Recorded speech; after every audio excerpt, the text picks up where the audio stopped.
His Excellency, Mr. Abdullah Shahid, is a highly distinguished Maldivian statesman and diplomat with 4 decades of service to international affairs.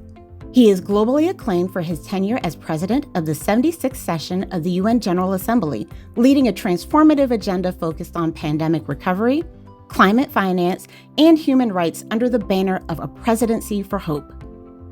A veteran of the Foreign Service, he served 2 terms as the Minister of Foreign Affairs, advocating powerfully for small island developing states and leading the Maldives' return to the Commonwealth. Domestically, Mr. Shahid is renowned for his parliamentary leadership, including service as the nation's first democratically elected speaker. He is a passionate advocate for gender equality and political reform, currently leading the Maldivian Democratic Party. Ladies and gentlemen, please welcome His Excellency, Mr. Abdullah Shahid. Ladies and gentlemen, esteemed guests and fellow leaders, good morning. Thank you for inviting me to address you today at the Afriprotocol conference. Today, we are at a critical juncture. Faith in international systems is at an all-time low. Trust in multilateral organizations is eroding. Confidence in international law, the rules-based international order, is dimming. All around us, we see norms that we once held dear being threatened. The supremacy of sovereignty, the integrity of territorial borders, the taboo against conquest, these principles are at risk. And we continue to confront challenges like no other: climate change, economic inequality, social disharmony. And at this time of great upheaval and change, Africa's voice and Africa's views is not only necessary, it is indispensable. I'm honored to share with you my thoughts on empowering Africa's global presence through good governance and multilateral diplomacy. Of all regions in the United Nations today, Africa has undergone the most dramatic transformation. Many African countries have fought and won their independence, all while struggling due to socio-economic challenges, striving for peace and security. Today, Africa is a continent of immense potential, home to 1.4 billion people, abundant resources, and a youthful population poised to shape the future. Africa is the cradle of humankind, home to incredible biodiversity and diverse culture and traditions.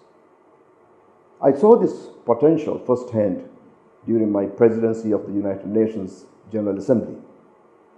I visited several countries in the region and was continuously amazed by the resilience and commitment to sustainable development that I saw. I saw the hope in your young people's eyes. I sat with women to hear their stories of overcoming enormous odds. And I interacted with civil society to learn about their work and their aspirations. Africa has adopted and pursued a transformational agenda towards sustainable development, the Agenda 2063, the Africa we want, an agenda that I continued to champion during my presidency through dedicated events together with the President of the Economic and Social Council. But despite its potential, Africa's global influence remains underutilized. How do we change this? How do we ensure participation and empower African voices? I wish to offer 3 approaches. First, enhancing inclusion, ensuring rule of law, and empowering citizens. African nations have made great strides in achieving peace. Peace reigns in regions once marred by conflict, and digital innovation is transforming economies. Yet, challenges persist. African Union estimates that close to 148 billion is diverted away from vital infrastructure, healthcare, and education annually. Coupled with weak institutions such as the courts, law enforcement, and public services, these deeds go unreported and unaddressed.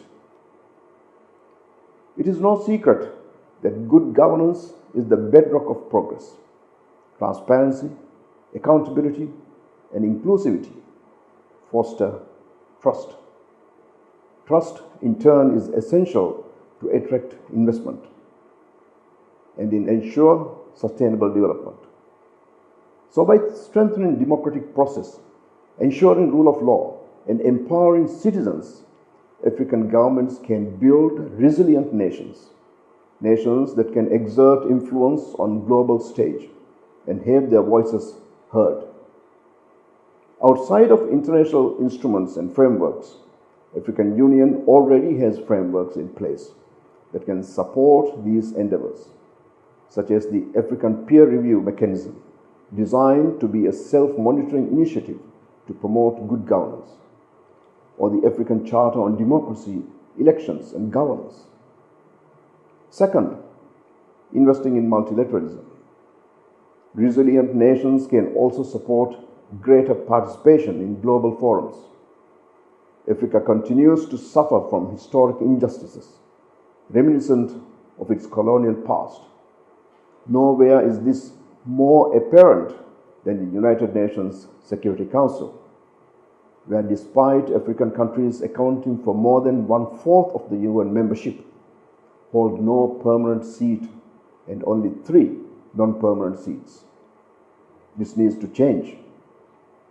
Elsewhere, I've argued for the need for a new international order, a restructuring of the multilateral system. When the current international system was created, the majority of the countries in the world did not exist. The current governance structure of the United Nations and the financial institutions were designed for the realities of that time. Those realities have changed, but the designs remained. This cannot be. In a new world order, the developing countries, including Africa, must play a greater role in shaping the future. This is not only essential for representation, but to make the international system more effective as well. When the United Nations was created, for example, the focus was on rebuilding lives and livelihoods that were destroyed in the war. But today's challenges are different, more multifaceted. We need to hear diverse voices to understand and ensure holistic, well-rounded decisions. So Africa's voice needs to be heard at the United Nations. In other global platforms, Africa needs to move from recipient to being architects. African countries should engage in international forums such as the UN, the EU, and BRICS to help address today's shared challenges. African countries must strengthen its engagement with the AU to enhance their unity and shared strength. Third, increasing global collaboration. Africa must reach out to nations and within to address common challenges. For example, intra-Africa trade accounts for 15% of African trade. This is comparatively lower against Europe or Asia. Boosting intra-Africa trade can result in mutual gains. It can help boost responsible investment. Another area is climate action. Africa is a bloc can push more for climate finance and adaptation. Today, technology is the new frontier. African nations must be leading this change. Through these engagements, Africa can project unity, can be engaged and build bridges which will enhance its engagement and standing internationally. These approaches can result in enhancing Africa's global presence, but nothing is possible without investing in your people. Africa must continue to invest in education, in healthcare, and in youth and women empowerment, inclusive development, development that lifts all boats, must be prioritized. Without these investments in people, there is no future. An African proverb states, if you want to go quickly, go alone. If you want to go far, go together.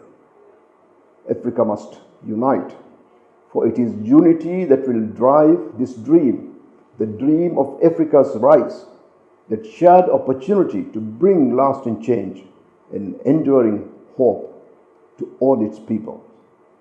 Thank you.